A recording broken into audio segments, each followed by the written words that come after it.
Welcome to the Six Figure Personal Stylist Podcast, the ultimate no BS business podcast for ambitious personal stylists ready to build a six-figure and beyond personal styling business. You won't hear the typical snooze fest business advice that most personal stylists get told all of the time. Nope, instead I'll be sharing business building strategies that will help you create a killer personal brand, a cult following of loyal personal styling clients, and make a ton of cash while creating lasting style transformations for your clients. I'm Nicole Achi, your host and a former personal stylist of 14 years who built a lucrative styling business in 3 major cities, but only after spending years trying to crack the six-figure styling business code without burning out. And now I'm here to tell you how to do exactly the same. Let's get into it. A very common question that I've been asked a lot over the years by stylists is, do you think that my marketing isn't converting because I'm not showing before and after photos of my clients? And I remember wondering the same thing when I was a personal stylist, particularly in the period of my business when I was in the $50,000, $60,000 point and I couldn't seem to break past it. I thought that maybe the reason I wasn't selling enough through social media was because I didn't have these really flashy, really professional looking before and after photos. And it is a really big question in our industry. Should you have before and after photos? Is that what's going to make you look legitimate? And why does it often feel so uncomfortable to stylists to do that? Why does it feel like it's somehow exploitive to our clients? Here's the truth. Client results do matter, but not in a before and after way exactly. Very few stylists know how to show the results that they get with a client in a way that helps potential clients looking at your marketing actually see themselves in the transformation. Most before and after photos focus on the stylist's skills and the client's outcome, what their outfits look like, not on the story that helps the viewer locate themselves in the change they're seeing on your grid or in your story or on your website. And having sales skills is not the same thing as before and after marketing. In fact, so many people that put a lot of resources into their marketing often get professional before and afters and never sell from them. I also used to feel like it was kind of like saying that my clients had bad style before, which didn't seem very uplifting or in alignment with my values. And I think that now my view on this, now that I understand sales and I understand sort of how this works, that actually if you have before and afters that are not super shocking, I never had any that were so shocking, also because, it's not like I had professional hair and makeup in my client's bedroom when I was doing photos, right? And I also didn't have a lot of photos of my clients looking like homeless or bad or terrible before. So, and it felt weird to have that be staged. So one of the things that I think is super important about this conversation is for you to get that I will talk through how to use before and after photos if you want to do them. But the principle at play here and why I actually think before and after photos are such a good example of why the industry as a whole struggles to be profitable is because it's the psychology behind why before and after photos often don't convert and what to do instead. There's a way to make them convert if that is something that works for you and works for your clients. It doesn't have to be predatory. It doesn't have to be weird, especially if you have the ability to take really great photos and your clients are on board with it, obviously. And sometimes the fact that the before and afters aren't so shocking, they're just more polished, makes them more relatable to your audience. So wherever you fall in this, I want you to listen with an open mind and just understand that whether you're using photos or not, the principles we're going to talk about apply in how you talk about your clients first and foremost. The real problem with before and after photos is that they collapse a very complex transformation into 2 snapshots. They skip over the most important part of the transformation, the bridge. How the client got from one version of themselves to another. And when the bridge is missing, your audience can't see a way in to your results for themselves. They look at those photos and they think, she looks great, he looks amazing, but that could never be me. There's a reason for this. In psychology, there is a term called narrative identity, and it is the internal story we tell ourselves about who we are, where we've been, and who we're becoming. And when you only show before and afters, or you just say, my client came to me and didn't feel confident, and now she feels confident, if you're doing this verbally, you erase the middle. And the middle is the part where the transformation happens and where you, by sharing that point, begin to build trust with your audience. Here's a very interesting thing about before and after photos that I want to address for my OGs out there listening. A decade ago, maybe a little bit more, before and afters actually did work because people had never seen styling results that were that dramatic, right? That show, think of What Not to Wear, the old version, those images offered proof that transformation was even possible at a time when people had never heard of personal styling. I don't care what you say in your marketing, people know that personal stylists exist, especially the people that are actually going to hire personal stylists. So everyone does not think they're for celebrities because you can walk into a Nordstrom and there's somebody called, quote, a personal stylist in there for free. So what you got to get about the reason why before and afters kind of stopped working is because, number one, the way that content has evolved is that people are showing their own before and afters. You have influencers showing outfits. You have people, selling clothes for brands through that sort of before and after process that are not stylists. The second is that people are being sold to all of the time online, constantly. When someone sees a client of yours or an influencer's outfit that looks expensive, even if it's not, they're not necessarily thinking, I want that. They're often thinking that's for somebody that's richer, thinner, or more confident, or I couldn't pull that off.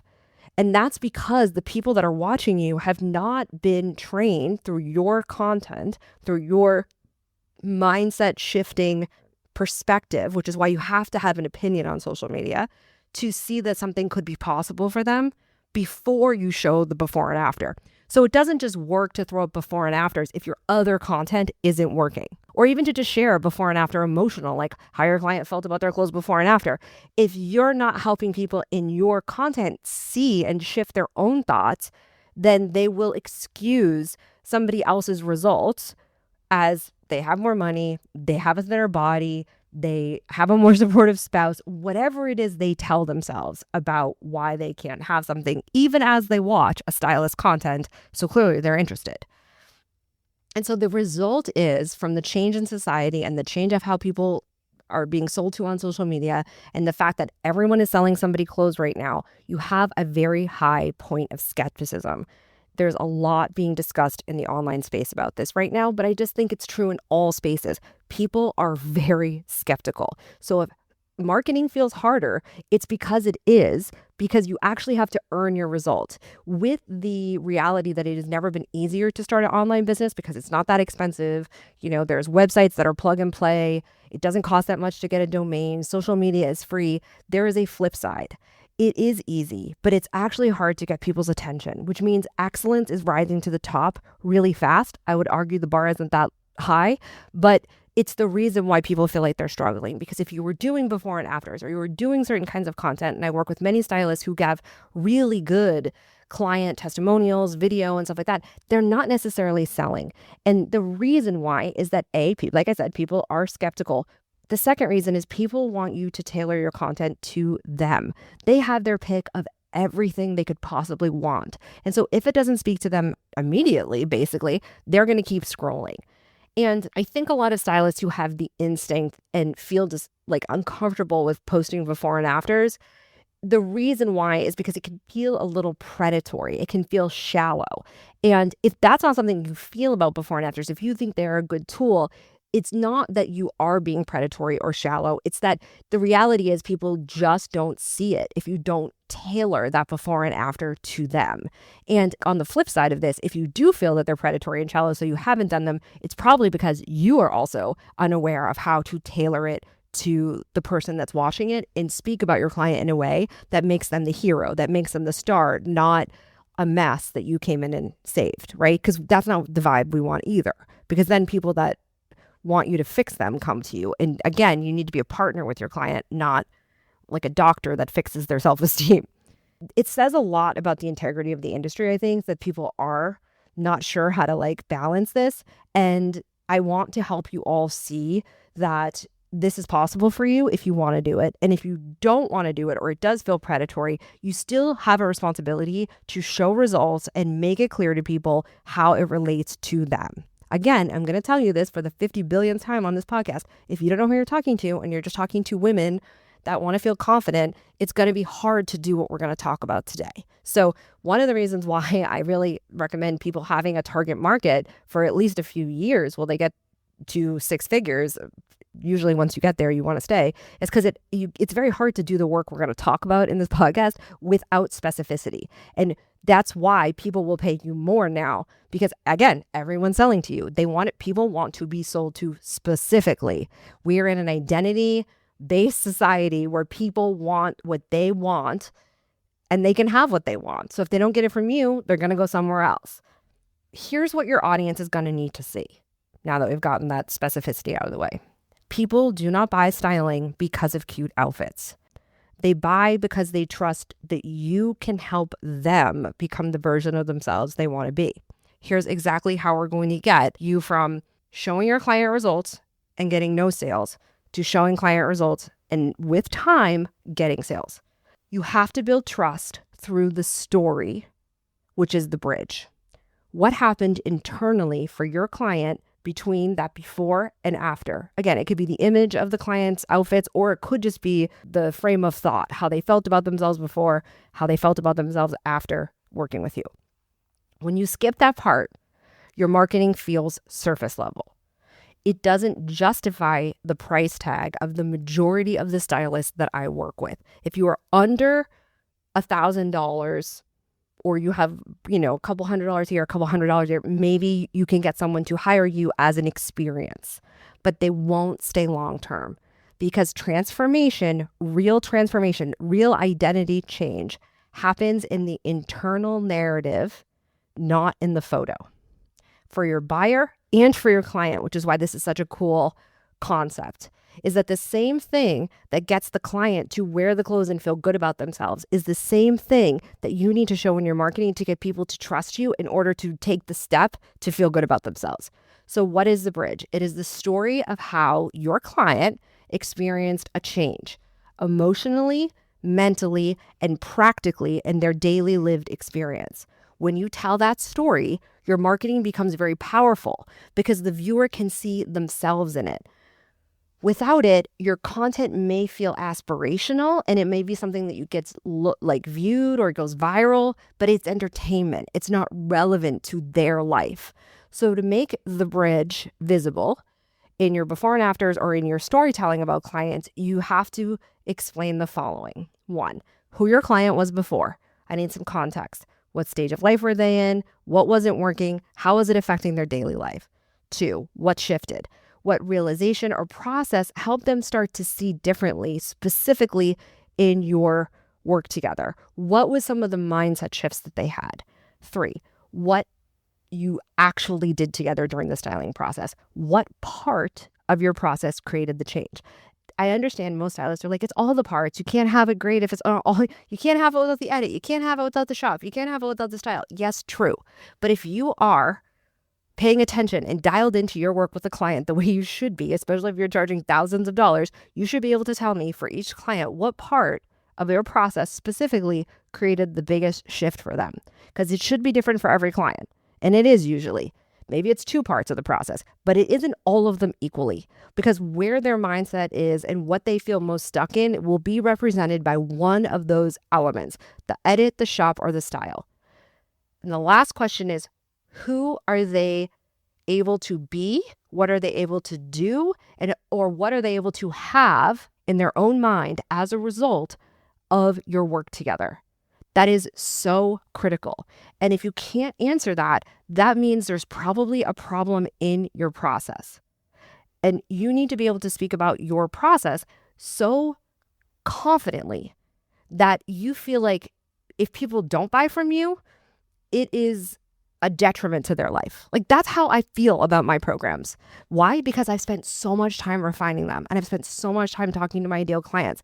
That's the level of buy-in you have to have right now in the industry, online, in person, in general, as a business owner, to get people to pay attention, because that's how you can create the marketing that actually gets people to watch, believe, and trust you.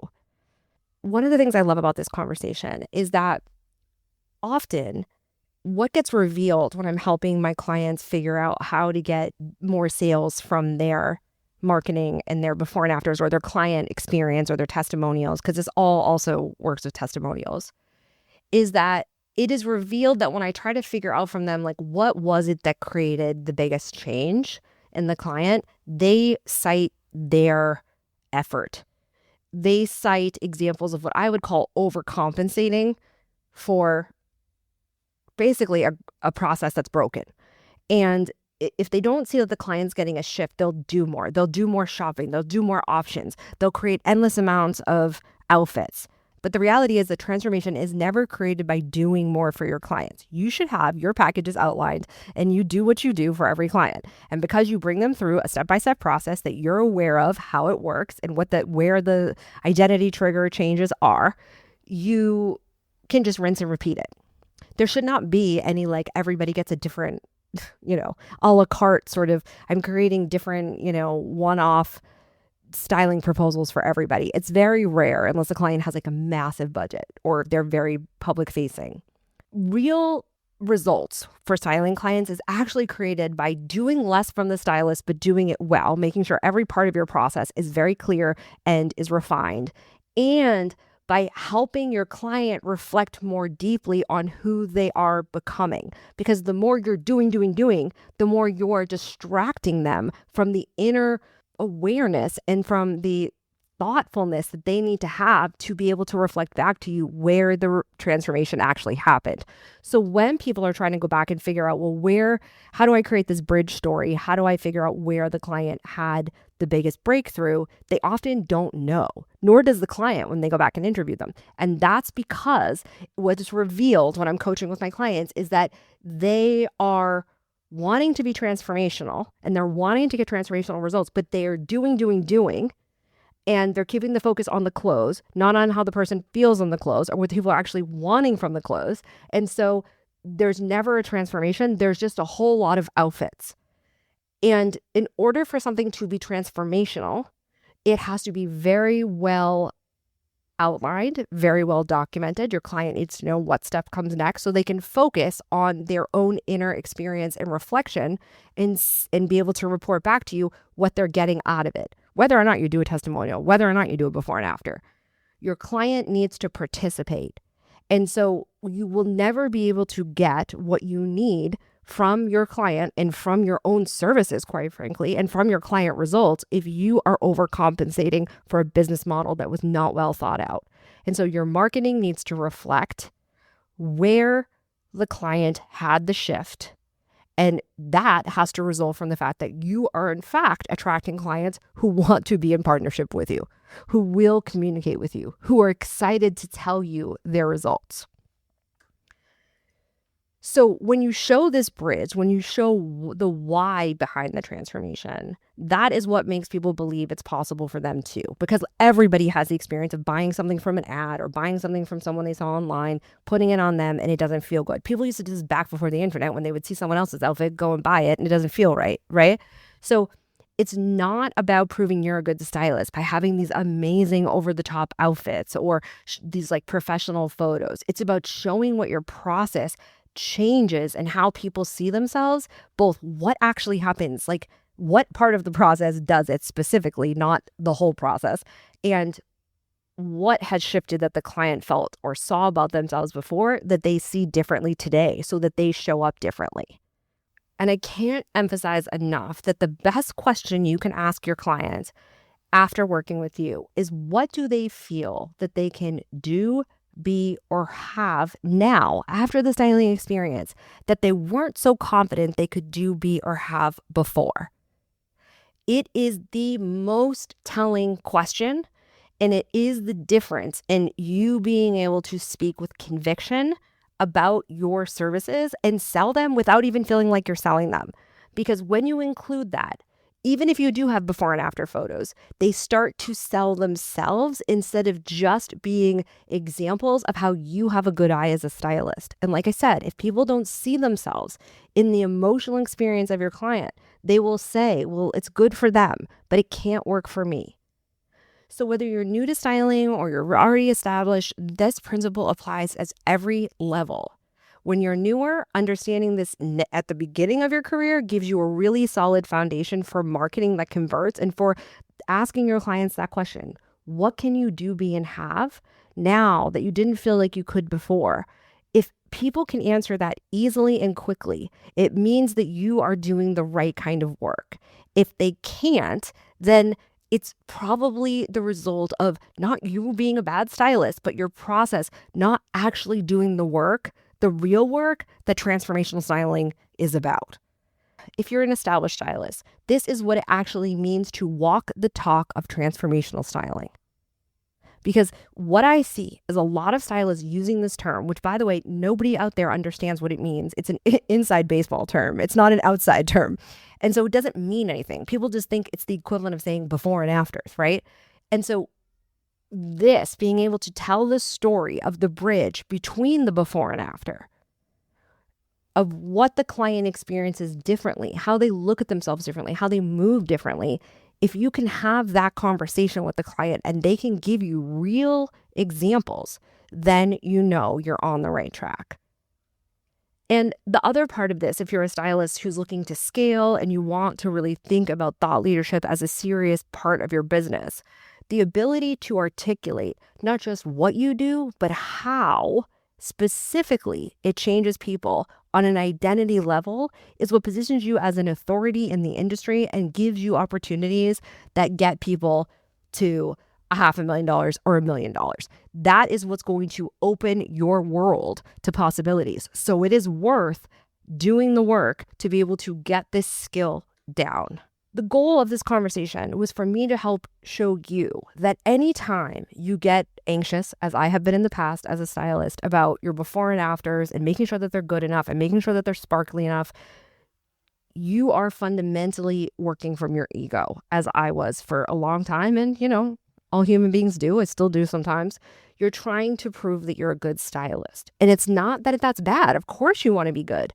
But the best mindset shift I can give you is to start focusing more on showing how your process helps your clients become who they want to be and making sure that you are building in time to have those conversations with your clients. Because you having those conversations, yes, they help your marketing, but they also help that client who has a million other things going on in their life actually metabolize what they just experienced in your work together.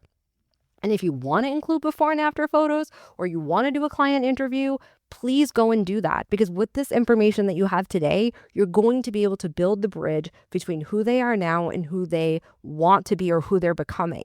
And that is what makes it not predatory, because there's a human being behind the story, not just, oh, there's a lady who wore leggings all the time and looked kind of dumpy, and now look what my amazing skills did, right? There's a bigger context, a bigger conversation. And that's when a lot of clients, right, when you're having these conversations with them, that's actually when they're more open to you doing that before and after. And you can also just do it in like outfit layouts. You don't have to, like in Canva, you don't actually have to have their face there, right? You can narrate all of this in like a talking head video with just two styled outfits, right? Of the before and the after, and then demographic information. Of course, it's always going to be more valuable if you could see a human face. But of course, again, not everybody wants to be on the internet, and that's understandable. But what it is never going to be is that the reason why you're not selling is because there's no before and afters. Because again, you can have before and afters, but if there's no bridge and there's no humanity behind the story, it's not going to matter. So you can just take that anxiety off your plate right now and focus on getting the types of conversations happening in your world with clients. Because that's what people are going to connect to in your storytelling or in before and after conversations. That's what makes people buy. Because at the end of the day, this is a business. And the more sales you get as a stylist means that more people's lives are actually transformed. And when you are producing results where someone can answer you about what they can be, do, or have now that they couldn't before, I promise you, you will be so much more confident in selling your services because you know that they make a difference. You don't just hear a client say, oh, I got some compliments. That's irrelevant. That does not mean they are transformed. Transformed means they can see the difference in what's possible for them on a daily basis, not just, oh, that's a cute look. Anyone can do that. People can buy from an influencer and it can be a cute look. And that's not what we are here for. So get this skill, because not only will it be something that transforms your business, but you can take this skill with you anywhere, at any time, and start to attract the right kinds of people into your life, because you're humanizing the experience that many people like to say, oh, it's not for me, I can't have that. You get to be a stand for people getting the results they want through their style when you learn how to market like this. It is so much bigger than just making some money on the internet, because it's very inspiring to people and it gets them to take action, which is what we're here for. I'll talk to you next time. Thank you so much for hanging out with me. It turns out that social proof is actually pretty important, so if you could help me out, I'd so appreciate it. If you just had a quick free moment and could leave me a rating or review on the podcast app, that would be killer. And even better, if you wanted to share this episode on Instagram and tag me, that would totally make my day. And it would bring so much more awareness to the podcast and would help other stylists just like you who are looking to build lucrative styling business, because the better each of us does, the better all of us do. Thanks for hanging out with me, and I'll chat with you next time.